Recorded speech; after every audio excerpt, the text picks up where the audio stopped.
প্রতিটা মেয়েই চায় তার নিজের একটা সংসার হোক, যেখানে সে ইচ্ছা মতো খাবারটা খেতে পারবে, ইচ্ছা মতো রান্না করতে পারবে, নিজের মনের মতো করে নিজের সংসারটাকে সাজাতে পারবে, অসুস্থ হলে সেখানে একটু রেস্ট নিতে পারবে এবং এক মুঠো ভাতের জন্য কারো কাছে কখনো তাকে কটু কথা শুনতে হবে না। হ্যালো এভরিওয়ান, আসসালামু আলাইকুম। কেমন আছো তোমরা সবাই? প্রতিটা মেয়েই হয়তো সংসার প্রিয় হয়, কিন্তু সেই প্রিয় সংসারে এক মুঠো ডাল ভাতের জন্য অনেক মেয়েকেই অনেক কথা শুনতে হয়। ডাল ভাতের কষ্টটা জীবন থেকে মুছে গেলেও সেই অপ্রিয় কথাগুলো আর মানুষের জীবন থেকে মুছে যায় না। আজকে আমার বাসায় মেহমান এসেছে, তাই বরবটি আর আলু কেটে নিয়েছি। টাটকা ট্যাংরা মাছগুলো দিয়ে রান্না করব, আর রান্না করব গরুর মাংস।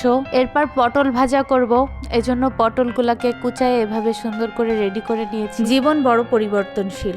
একদিন যে মেয়েটা এক মুঠো ভাতের জন্য মানুষের কাছে অনেক কটু কথা শুনেছে, আজকে সেই মেয়েটাই অন্য কাউকে খাওয়াতে পারে।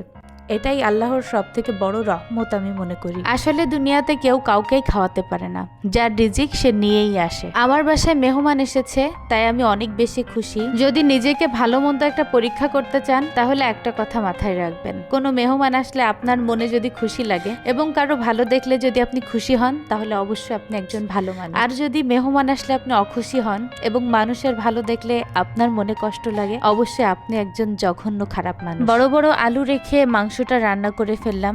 এদিকে আমি বেগুন আর আলু কাটতে চলে এসেছি। আগে আমার বাসায় কাজের মানুষ ছিল, তাই মেহমান আসলেও এত বেশি কষ্ট হতো না, কিন্তু এখন আমার বাসায় কোনো কাজের মানুষ নাই, তাই সবকিছু একা হাতেই সামলাতে হয়। আলু বেগুনের সাথে এখন পাঙ্গাস মাছ রান্না করব। এই মাছটার ওজন ছিল প্রায় 5 কেজি। পাঙ্গাস মাছ অনেকে পছন্দ করে না, কিন্তু আমার আবার অনেক পছন্দের। নিজে খুব কষ্ট করে বড় হয়েছি, অনেক কারণে অনেক বেশি দুঃখ পেয়েছি মনে, তাই হয়তো ছোটখাটো সুখগুলো আমার কাছে এত বেশি সুখের মনে হয়। নিজের জীবন নিয়ে আল্লাহর কাছে অনেক বেশি শুকরিয়া জানাই। কাউকে খাওয়াতে পারাটা অনেক বড় ভাগ্যের ব্যাপার। আমার বাসায় যখনই কোনো মেহমান আসে, আমি যে কি পরিমাণ খুশি হই সেটা কেবল আমিই জানি। অনেকদিন পর আমার শাশুড়ি মা আমার বাসায় এসেছে, তাই তো সকাল থেকে রান্নার আয়োজন চলতেছে। ইচ্ছা আছে আমার শাশুড়িকে আমার নিজের কাছে এনে একবারের জন্য রেখে দেব। অনেক মেয়েকেই দেখেছি শাশুড়ি ভালো হওয়া সত্ত্বেও নিজের মাকে এক চোখে দেখে আর শাশুড়িকে আরেক চোখে দেখে। আমার কাছে এই দুইটা মানুষই সেম মনে হয়।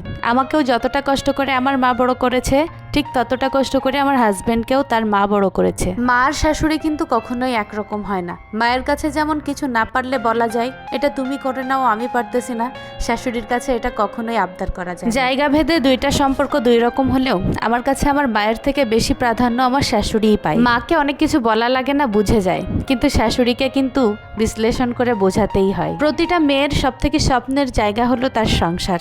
প্রতিটা মেয়েই চায় তার স্বপ্নের মতো একটা সংসার হোক। বেশিরভাগ মেয়েদের এই ছোট্ট আশাটাই পূরণ হয় না শুধুমাত্র তার স্বামীর কারণে। আপনার শ্বশুর বাড়ির সবাই যদি ফেরেশতার মতো হয় আর আপনার স্বামী যদি আপনাকে না বুঝে, তাইলে আপনি কখনোই ওই সংসারে শান্তি করতে পারবেন না। আর যদি আপনার শ্বশুর বাড়িতে সবাই খারাপ হয়, শুধুমাত্র আপনার স্বামী ভালো হয়, তাহলে পৃথিবীতে যে যাই বলুক না কেন, আপনার সুখ কখনো কেউ ঠেকিয়ে রাখতে পারবে না। মানুষের খারাপ চাওয়া মানুষগুলোর কপালে কখনো ভালো কিছু হয় না, এটাই হচ্ছে চিরন্তন সত্যি কথা। অন্যের খারাপ চাইলে সেই খারাপটা নিজের সাথেই হয়। একটা সময় চিন্তা করতাম আমার এই দুঃখের দিন হয়তো কোনোদিনই শেষ হবে না, সারা জীবনই হয়তো মানুষের কাছে এই খাওয়ার খোটা নিয়েই বাঁচতে হবে। বাপের কিছু নেই বলে সারা জীবন মানুষের কাছে ছোট হয়ে থাকতে হবে। আল্লাহ আমার সেই স্বপ্নটা পূরণ করেছে। খুব বেশি কিছু চাইনি জীবনে, চেয়েছিলাম নিজের একটা সুখের সংসার হবে, যেখানে ইচ্ছা মতো ডাল ভাত খেতে পারবো, যেখানে কারো কটু কথা আমার কখনোই শোনা লাগবে না, কেউ আমাকে অপমান করবে না, ছোট করবে না। মানুষের জন্য এত কিছু করার পরেও কখনো আমাকে দিন শেষে শুনতে হবে না আমি ফকিরের বাচ্চা বা আমার বাপের কিছু নাই, যেখানে আমার পরিচয়ে আমি থাকবো। কেউ কোনোদিন আমাকে ঘাড় ধরে সেই বাড়িটা থেকে বের করে দিতে পারবে না। এই ছোট্ট জীবনে আমার এতটুকুই চাওয়া ছিল, আলহামদুলিল্লাহ তার সবকিছুই আমি পেয়েছি। তোমরা আমার জন্য দোয়া করো এবং তোমরা সবাই ভালো থেকো। আল্লাহ হাফেজ।